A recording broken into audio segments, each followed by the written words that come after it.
Self check exercise 4.4 says calculate the number of molecules in 1 decimeter cube of oxygen, 2 decimeter cube of hydrogen, 2.5 decimeter cube of nitrogen. All gases are present at STP standard temperature and pressure.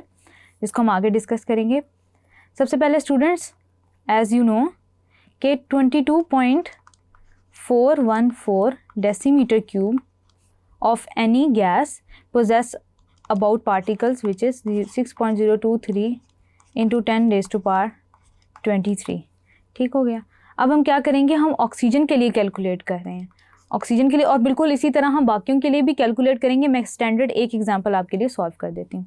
तो 1 decimeter cube of oxygen will be equal to 6.023 into 10 raised to power 23 divided bye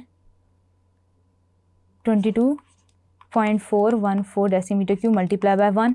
यानी कि जब आप hydrogen के लिए solve करेंगे तो आप मल्टीप्लाई बाय 2 लिख देंगे. 2.5 डेसीमीटर क्यूब ऑफ नाइट्रोजन के लिए करेंगे तो मल्टीप्लाई बाय 2.5 लिखेंगे, तो आपको आपका रिक्वायर्ड आंसर मिल जाएगा.